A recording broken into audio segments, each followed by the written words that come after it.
This video is sponsored by Magic Spoon. In this video, we're gonna have a look at the Honda CRX, and I'm gonna attempt, keyword here is attempt, to redesign this car because the proportions are so funny and combined with the graphics, which I'm gonna show you exactly what I'm talking about in just a second when we jump into Photoshop. But I'm gonna try turn this into something that could possibly be built today. So here it is.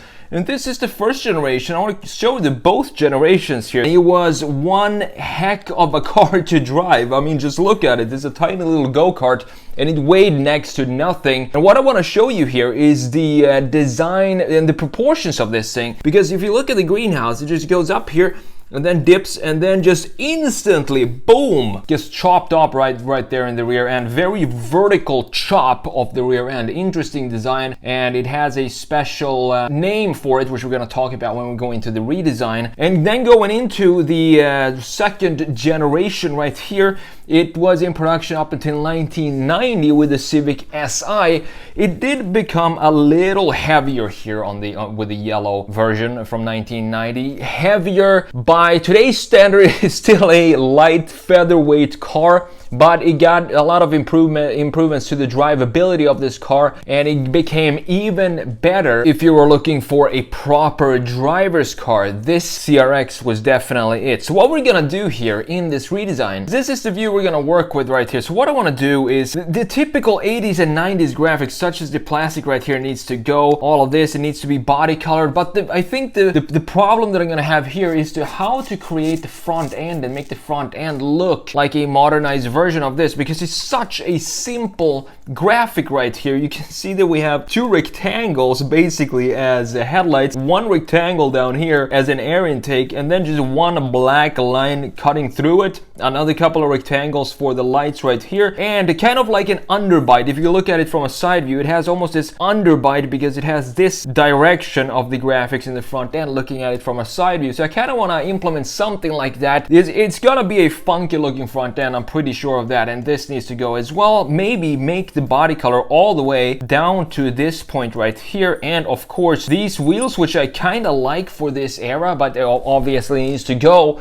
if we're gonna modernize this into a proper 2022 CRX. So let's see how this is going to turn out. Before we go any further in this redesign, I want to introduce you to today's sponsor, Magic Spoon. Now this is a really cool company because as a kid, I think all of us used to love cereal, and some of us probably still do. However, for me, I stopped eating cereal once it became clear just how much sugar and carbs are actually in the stuff, and it's not really in line with my fitness goals. And that's where Magic Spoon comes in. It's one of these products that you really have to try because otherwise you won't believe it. Magic Spoon have 0 grams of sugar, 13 to 14 grams of protein, and only 4 net grams of carbs in each serving. And it's only 140 calories per serving as well. And on top of that, they're keto-friendly, gluten-free, grain-free, soy-free, and of course low carb. And this is exactly what I'm looking for. I try to cut out as much as unnecessary sugars in my daily life when I started realizing just how much sugar is in regular products that we eat every day. This is just something that you have to try for yourself. Simply click the link in the description, and don't forget to use code SKETCH at checkout for $5 off any order. And guess what? Magic Spoon is so confident in their product that if you dislike it for any reason, you'll get a full refund, no questions asked. So it's basically risk-free for you to try this out. Thanks again to Magic Spoon for sponsoring this video. Now let's get back to the redesign of the Honda CRX. The Honda CRX was manufactured between 83 to 91 and replaced by the Honda Del Sol in 1992. So it was actually starting in 83 and not 86, as I said previously. Although there are many definitions for the acronym CRX, the most widely accepted is Civic Renaissance Experimental. So now you know what CRX actually stands for. And in the US, the CRX was marketed as an economy sport cam back, and this is what I talked about when we looked at the cars in Photoshop. The specific name for this type of design, it's called cam back, with room for 2 passengers. And cam back in itself means cam tail, or K-tail is an automotive styling feature, which means that the rear end of the car, the roofline, kind of slopes down just like we saw in the side view, and then just cuts very abruptly vertically like that, with a vertical line or vertical surfacing. And this has me thinking maybe the 240Z could also be called a cam back. I'm not really sure about that, but it stems from the German aerodynamicist Wunibald Kamm for his work developing these type of designs in the 1930s. The benefit of this camback design is that it reduces fuel economy and improves stability and performance at higher speeds. And I think it's a great style which creates a very forward-leaning movement of the car. And a couple of examples of this type of camback design is the Toyota Prius and the Audi A7, for example, and the Honda Insight, of course. Typical camback design.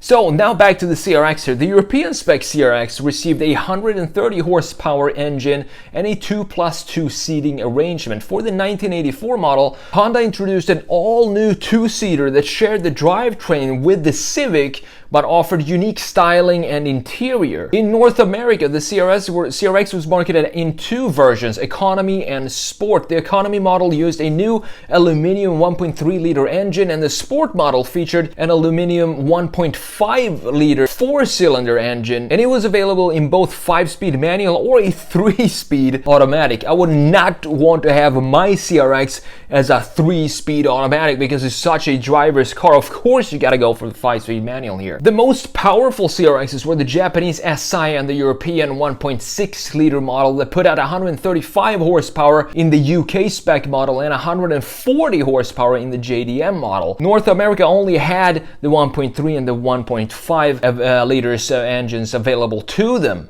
Now the fuel economy were totally nuts for these tiny cars. The original 1.3-liter car had an EPA highway mileage rating of 52 miles per gallon, which is just insane even by today's standards. And it was often reported to achieve over 70 miles per gallon if you were really easy on the gas and in perfect driving conditions. For the second generation CRX, Honda added a 1.6-liter Vtec engine, and this is the one you want to get.